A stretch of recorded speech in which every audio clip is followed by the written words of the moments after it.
Is it a good time to sell your house specifically in St. Louis, or should you wait until next year? I want to share a specific strategy with you that allow you to get the highest price when you sell, but also lock in a lower mortgage payment when you buy. This strategy gives you the best of both worlds. I'll admit this video is a little bit long, but I wanted it to be informative as possible. By the way, I am a licensed realtor here in Missouri. So even if you choose not to work with me or work with another agent, here's my honest advice for 2023.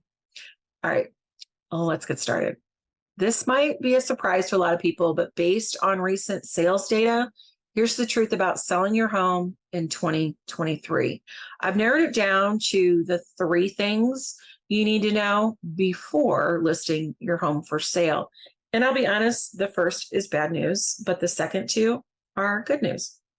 So I'll start with the bad news, but keep watching all the way to the end of the video because points number 2 and 3 are actually good news. So number 1, the bad news is that interest rates are still really stinking high. There are 3 dates you need to keep in mind if you're thinking of selling your home this year, and that's September 19th and 20th, October 31st and November 1st, and December 12th and 13th. These are the official dates that the Federal Reserve is meeting to discuss either raising or lowering interest rates. Now, I don't have a crystal ball, but it's safe to say that rates will remain high for at least the next 6 months. This is actually an opportunity, and here's why. So normally people think about low interest rates as being great for buyers, but not sellers, because the monthly mortgage payment are cheaper. But this also affects sellers because when buyers have access to cheaper money, they're willing to pay a higher price for the home.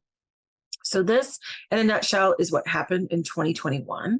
Now, obviously, this is a great thing for sellers too. The problem with the higher rates right now is that when rates were so low during 2021, many people refied at a record low mortgage rate. In fact, almost 85% of homeowners have a mortgage rate that's far below the current rates, and they are not super excited about moving if they have to give up a 3% mortgage for a 7% mortgage. So this is more than anything is keeping inventory really low.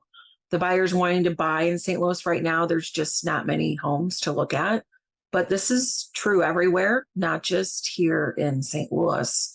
The National Association of Realtors reported there were just 1.08 million homes for sale last month compared to 1.92 million during the same month in 2019. So in other words, there used to be almost twice as many homes for sale as there are right now. So it feels like there aren't many homes on the market. It's because there aren't. And it's because of the interest rates. So if you want to sell, you'll get a great price for your home right now. Home prices are still high and climbing in St. Louis, and they'll stay that way likely for the next 5 to 10 years. And I'll explain why in a minute, which leads me to point number 2, and it's actually really good news. The second thing you need to know, which is good news, is the home prices are expected to remain stable and probably even increase over the next several years. There's no crash coming. This is good news because it means you don't need to stress out about waiting and trying to time the market. One of the biggest mistakes I see buyers making here is they want to wait until home prices come down or wait until the interest rates come down. Waiting is not a good strategy. As the old saying goes, don't wait to buy real estate and wait. And this is especially true in 2023 because of one simple word: demographics. The largest generation in American history, the millennials, are reaching peak home buying age this year. So this ensures there will be a strong, consistent demand for homes for at least the next 5 to 10 years. In other words, prices are not coming down. Even when mortgage rates come down, as they're expected to in 2024, home prices will not come down in any major way. If anything, home prices will probably increase in 2024. And this is why you shouldn't wait, because you'll probably pay a higher price. So when interest rates become cheaper, people will have more purchasing power, and this will bid up the prices of the homes. And I fully expect to see more crazy multiple offer situations again in 2024 when mortgage rates come down. Unfortunately, it'll probably feel like 2021 and 22 all over again, which brings me to my third point. The third thing you need to know is a specific prediction for 2024.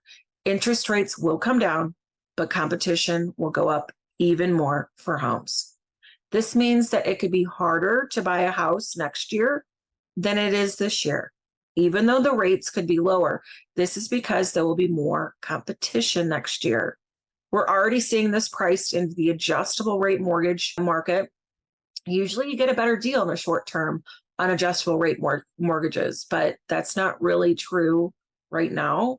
And that's because even the mortgage company investors know that rates are likely to be lower next year.